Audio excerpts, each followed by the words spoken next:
In today's pravachan, Maharaj gently reveals the subtle and structured dimensions of spiritual discipline, Sadhana Chatushtaya, the fourfold path. These four qualities, discrimination, dispassion, endurance, and yearning for the divine, are not merely abstract virtues, but tools for transforming our inner landscape. Maharaj repeatedly reminds us that Namasmarana is the living thread that runs through all four, anchoring us in divine remembrance even amidst worldly chaos. To see these teachings alive in action, let us turn to a lesser-known yet deeply impactful saint, Sant Narbadaji of Gujarat, whose detached love for God and fierce tapasya illustrate this message with luminous clarity. The Shastras describe four aspects of sadhana. The first is discrimination between the eternal and the terminable. One should be apathetic toward the terminable and solicitous about the eternal, that is, God. Next, one should empty the mind of all desire for enjoyment of sensuous pleasures of the world or even of heaven. The mind has a vagrant nature and seeks one worldly pleasure after another. It should be forcibly restrained and applied to God. We should bear with patience even undeserved trouble, trust in the word of the Sadguru, keep calm contentment towards both pleasant and unpleasant happenings in life. This is the third aspect of sadhana. Lastly, there should be an intense yearning for God. If a seeker is equipped with this fourfold approach, then and then alone can he realize the ultimate truth. What is required is complete detachment from all expectation, complete apathy, passionless, non-expectant outlook on existence. Avarice for money, lust and temptation of any kind should be foreign to the mind. To lead worldly life with efficiency and success is not the goal of human life. This is, after all, what animals too may achieve. The true goal is to realize God, the ultimate reality. All the toilsome labors of life can only be called truly fructified if man succeeds in realizing God.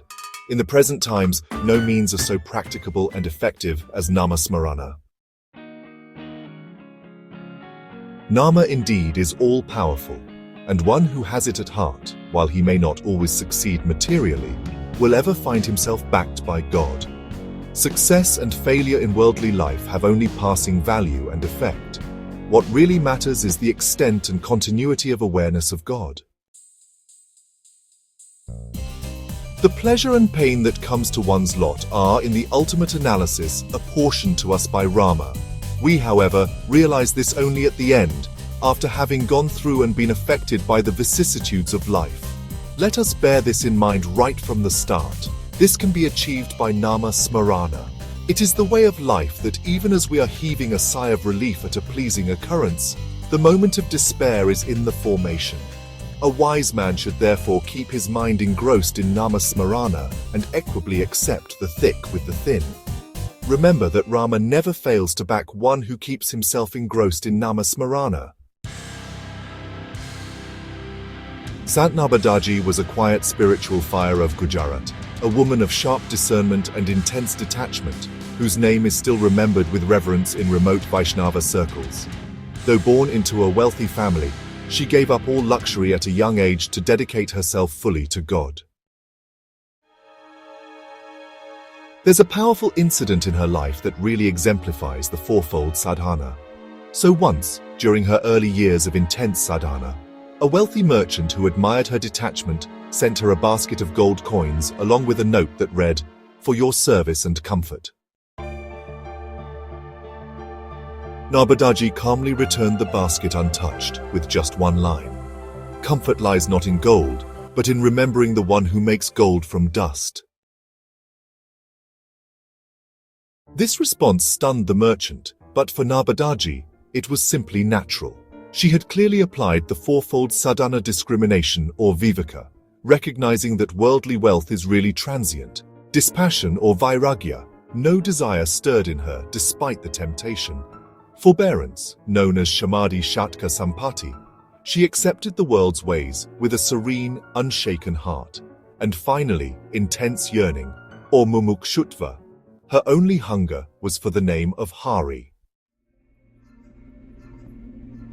This event spread quietly among nearby seekers, and her life continued in deep solitude and namasmarana.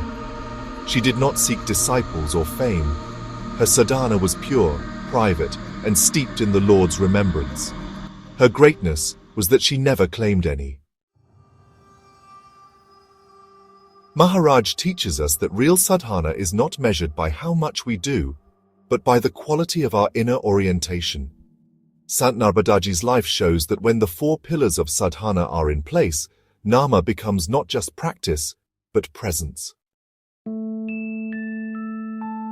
Let us take from today's pravachan the resolve to introspect and realign. Are we choosing the eternal or getting lost in the fleeting? Is our mind free from grasping and clinging? Can we endure joy and sorrow with equanimity?